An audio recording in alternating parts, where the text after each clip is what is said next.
Hello everyone, आज आपण इथे एकदम कमी वेळामध्ये चटणी आणि त्यासोबत छान असे डोसे बनवणार आहोत। तर इन्स्टंट होणारे डोसे आहेत। तर इथे आपल्याला काय करायचे आहेत, कच्चे तांदूळ घ्यायचे आहेत।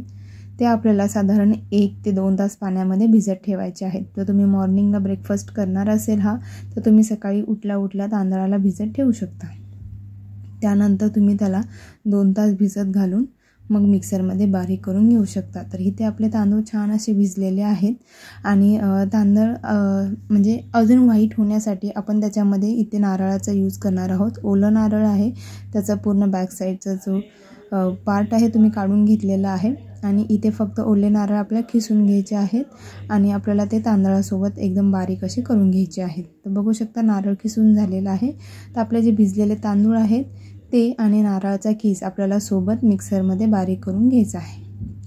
तर सुरुवातीला आपल्याला तांदूळ जास्त असेल तर तुम्ही 2 वेळेस बारीक करून घेऊ शकता आणि कमी असेल तर एका वेळेसच बारीक होऊन जातील। तर हे खीस आपल्याला अगोदर घालून घ्यायचं आहे। त्यानंतर आपल्याला आता हे भिजलेले जे तांदूळ आहेत ते मिक्सरच्या भांड्यामध्ये टाकून घ्यायचे आहेत। बघू शकता आता आपल्याला छान असं बारीक करायचं आहे। ह्याची जी प्युरी असेल ती खूप बारीक करायची आहे, म्हणजे त्याच्यात जाडसर असं काही राहिलं नाही पाहिजे।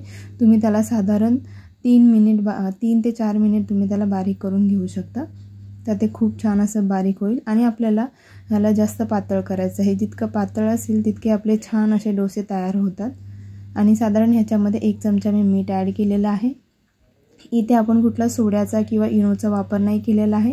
इवन आपण ह्याच्यात डाळ ही कुठली यूज केली नाही आहे। आता आपण एक 5 मिनिटांसाठी ठेवून देऊयात, तोपर्यंत आपण आपली इथे इन्स्टंट चटणी बनवूयात। तर इथे मिरची, कोथिंबीर, कढीपत्ता, लसूण, शेंगदाणे आणि डाळे घेतलेले आहेत। खोबरं असेल तर खोबरं घालू शकता आणि ही आपण एकदम झटपट होणारी चटणी आणि चवीलाही खूप छान लागते। तर आपली चटणी पण इथे रेडी झालेली आहे, बघू शकता। आता आपण ह्याला छान असा तडका देऊन घेऊयात।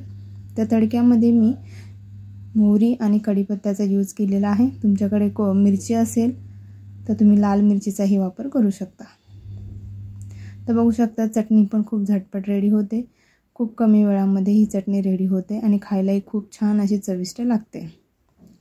तर आता आपण आपले डोसे बनवून घेऊयात। डोश्यासाठी आपल्याला पॅन जो आहे चांगला गरम करून घ्यायचा आहे आणि तुम्हाला काय करायचं आहे, पॅन चांगला गरम करायचा आहे आणि पळीने त्याच्यावरती बॅटर सोडून घ्यायचं आहे आणि तवा पूर्ण असं हलवायचा आहे, जेणेकरून ते बॅटर असं पूर्ण स्प्रेड झालं पाहिजे तव्यावरती। अशा पद्धतीने आपल्याला ते त्याच्यावरती स्प्रेड करून घ्यायचं आहे। बघू शकता तवा जितका चांगला गरम झालेला असेल तितकं आपलं हे जे डोसे आहेत छान असे रेडी होतात। तर नंतर तुम्हाला वरून थोडंसं तेल लावून घ्यायचं आहे डोश्याला आणि जेव्हा तवा त्याच्या बाजूच्या साईड सोडेल, डोश्याच्या साईड जेव्हा सुटायला लागतील तेव्हा तुम्हाला तो फोल्ड करून घ्यायचा आहे। बघू शकता डोश्याने साईड सोडलेले आहेत। आता छान असं आपण त्याला फोल्ड करून घेऊयात आणि खूप झटपट होतो, काहीच वेळ लागत नाही हा डोसा बनवायला। बघू शकता खूप छान क्रिस्पी असा रेडी झालेला आहे। इवन ह्याचे स्मूथ ही डोसे तयार होतात आणि हा नॉनस्टिक तव्यावरच नाही तर तुम्ही नॉर्मल तव्यावर पण बनवू शकता, त्याच्यावरतीही खूप झटपट होतात। तर मी अजून एक इथं बनवताना दाखवत आहे। बघू शकता इथे आपले खूप छान आणि इन्स्टंट असे डोसे रेडी झालेले आहेत। खूप कमी वेळामध्ये हे डोसे तयार होतात, काहीच वेळ लागत नाही यांना। आणि तुम्हाला तांदूळ पण खूप वेळ भिजवायची गरज नाही, कारण तांदूळ असेही तुम्ही अर्धा ते 1 तास पाण्यात ठेवले तरी ते खूप चांगले भिजले जातात आणि तुम्ही 1 तास 2 तास भिजवल्यानंतर तर ते खूपच छान असे त्याचे डोसे तयार होतात। मग इथे आपल्याला पीठ आंबवायची आवश्यकता आहे, एकदम झटपट तयार होणारे डोसे आहेत।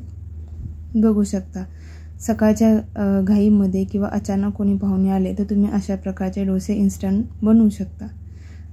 तर माझी रेसिपी कशी वाटली तुम्हाला कमेंट करून नक्की सांगा। तर आपली रेसिपी इथे रेडी झालेली आहे, बघू शकता तुम्ही, आणि खायलाही खूप छान लागतात। तुम्ही ह्याचे क्रिस्पी बनवू शकता, स्मूथ बनवू शकता, हव्या त्या टाईपचे तुम्ही ह्याला बनवू शकता। जितकं क्रिस्पी हवे तितकं तुम्ही पातळ करू शकता। Thank you guys.